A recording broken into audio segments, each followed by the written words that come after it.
Executive session? We're going to resume our meeting. We had previously opened a little bit earlier. We were in executive session, and we're back from executive session.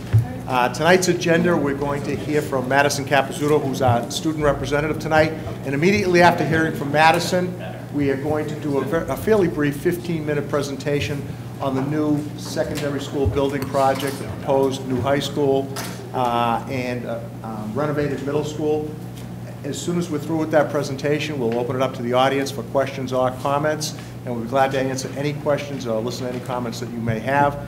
So we're going to start right now with Madison Capizzuto, our student rep. Madison, the floor is yours. Okay, so to start, we have Hive tomorrow at the high school, which is, again, it is our program. Hive stands for Helping Individuals Value Everyone and focuses on sort of team building activities and things of that nature. Varsity track, I had the freshman-sophomore meet on Sunday at Reggie Lewis. The boys' basketball game had one last week. The girls played tonight at 7 against Manchester Essex, and the boys were away also against Manchester Essex. I'm sure you heard from the last meeting that Student Council's China Cuisine fundraiser was quite successful. We had hockey Saturday won against Pentucket. Wrestling came in third at their Cohasset tournament. There was a swim meet Saturday at home at the Reading Y, and they are competing again tonight at Ipswich.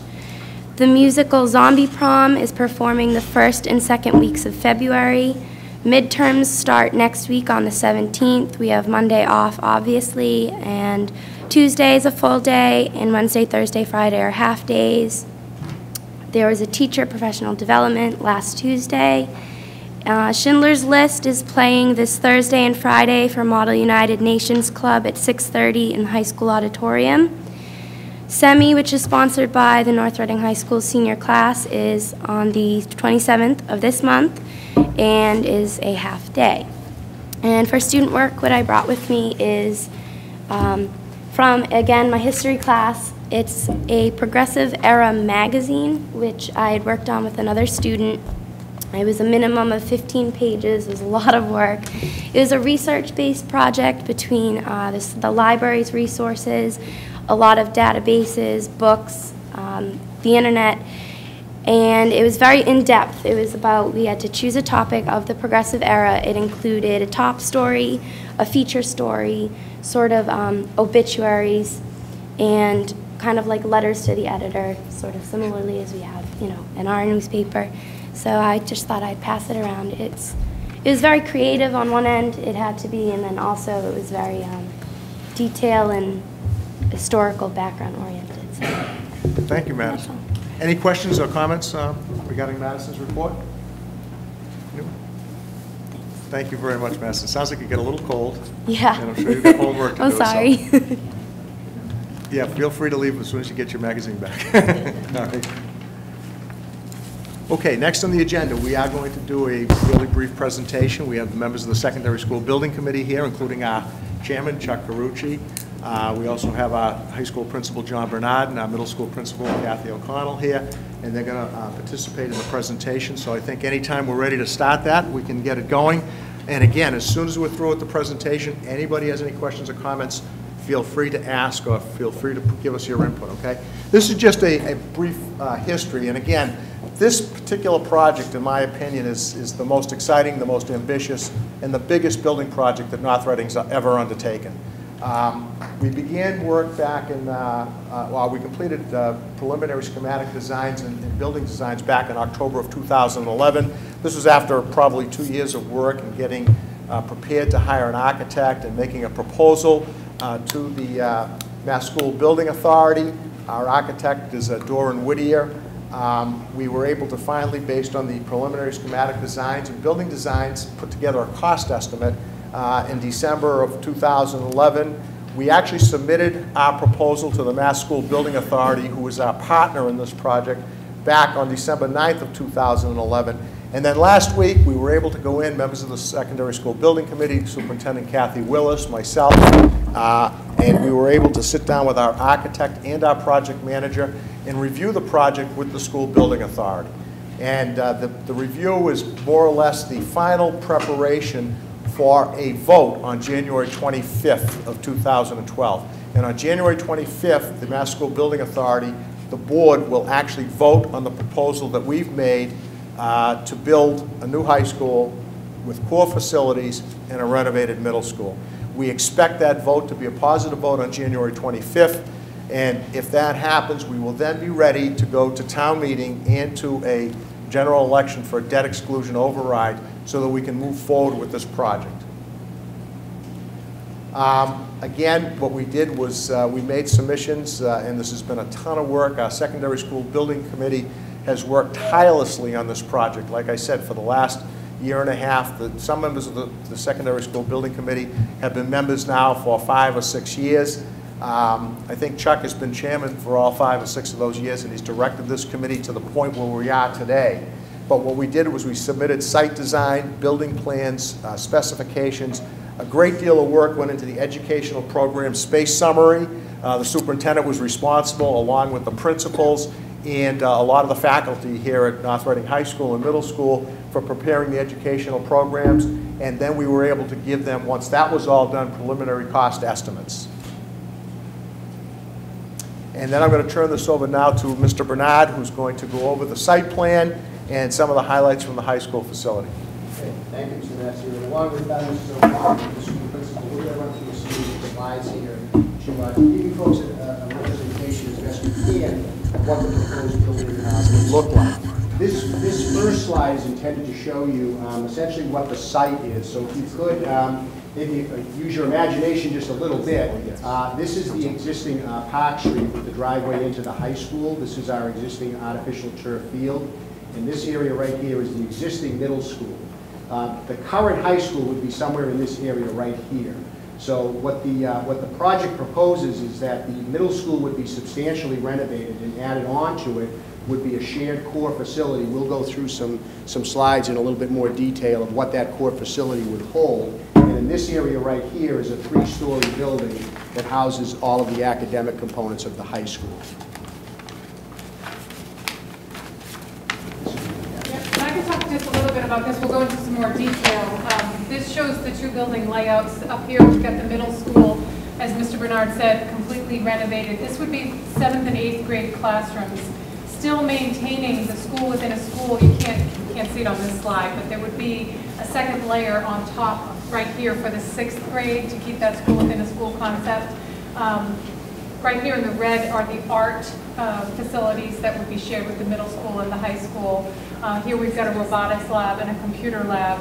Here are some middle school administration offices and special education offices.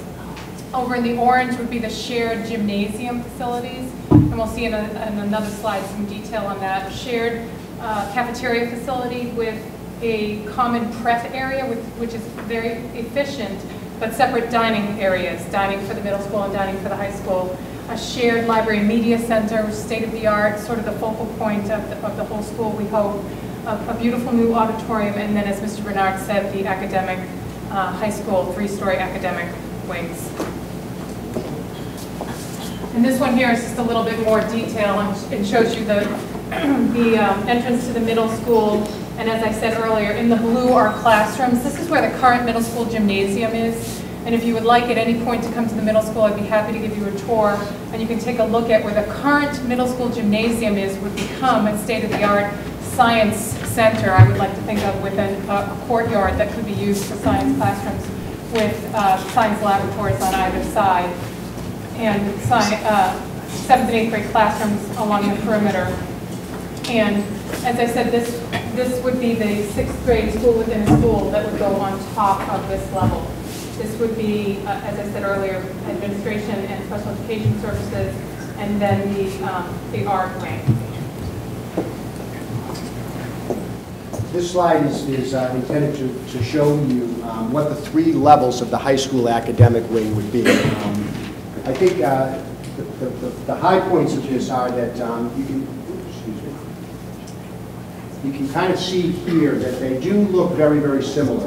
Essentially, the blue spaces are all classroom spaces. The red areas show what we are calling tech labs, And I think a difference here is on the main level is this larger red space. This is kind of a real hallmark, I think, of the high school piece. It's what we're referring to as a long-distance learning lab. This is about a 100-seat room that is designed solely around technology and the ability to bring a larger number of students into the space than you would in a typical classroom. The work that was done as recent as last week with the architects details the design of this to include about 100 seats, and included in that is a second-story balcony, all of which looks down into a kind of a focal area where the speaker, whoever the presenter is in that room, the teacher or some guest lecturer would be stationed, and that people would be able to hear that person. Again, about 100 people in the classroom. So that's the one difference on the 3 levels. But essentially, these are essentially classroom pods. We're looking at these classrooms kind of centered around a common area in the middle, teacher workstation, and also some what we're referring to as breakout spaces where students and the teacher may leave the classroom, or a portion of the class may leave to do some collaborative work out in the center of the building and then come back to their classroom. So it affords us the opportunity to be able to break out, if you will, a class of, say, 25 students, to call it, to be able to break that out into smaller groups to do their work and then come back to the common classroom. Again, it's 3 levels, all very compact in the academic portion of the high school. There's some slides in the future that we're going to show you that detail more around what the gymnasium space are, the auditorium, and the cafeteria. We'll get to that. These shared core facilities. Mrs. O'Connell mentioned just a moment ago, if you can kind of picture the middle school out this way and the high school academic wing down here, these core facilities, all in the center of the school, represent high school administrative offices, guidance offices, middle school administrative offices and guidance offices and such. This main corridor feeds to the high schools, but before you get there, there's all of this stuff. This is the gymnasium space here in the orange. As Mrs. O'Connell said, a cafeteria space with a common kitchen, but on either side of the dining rooms, middle school dining, high school dining. As you continue down, the auditorium, which would be shared by the 2 schools. As was said a moment ago, the library and media space, again, shared by the 2 schools. There's a level of efficiency that's achieved by both the middle school population and the high school population being able to share these common core spaces. I think it begs a little bit of a discussion around the gymnasium space. What exactly would this look like? Essentially, what we have here is, it's not always so easy to read on the slide, but the lighter orange area here, kind of running vertically. This is what's referred to as a competition basketball court. This is the court that we would use for any kind of an official game, any official basketball game that we would hold here at the high school. Bleachers would come out of this back wall, and they would all be compact here for the seating to watch a competition game. But during the school day, when we want to take advantage of the space afforded to us, we would be able to run courts this way. Again, in a classroom situation, we wouldn't necessarily need to have the kind of bleacher seating that we would for a competition game. So essentially, we can divide these with some sort of a curtain or kind of a partition wall that would divide the spaces for teaching spaces for the middle school and the high school. And along with that, we have 2 other spaces up here. These are referred to as PE alternatives, physical education alternatives. We envision this space here to be a room for like dance, for wrestling, for cheerleading, and this space over here would be a weight training facility. So it's something that we most definitely do not have in either of the 2 schools. So this is far advanced for us. There's also 2 classroom spaces in this area. These are right here. These are health education classrooms. We were talking earlier tonight with one of our health teachers, Mrs. Brown. We were talking about her classroom right now in the high school, which is a rehab auto shop from probably 20 or 30 years ago. It has a garage door in it. That's a classroom here now. Water leaks under it. You can imagine the heating and ventilation issues that exist. There's no windows in the room. It's just not an optimum teaching space. These classrooms would be true classrooms, true learning environments that we just do not have consistently throughout the high school. One of the real areas of concern for us has been in the affording of science laboratories for students. I'm speaking now for at the high school level. We have 49 sections of science right now that are sharing 2 science labs.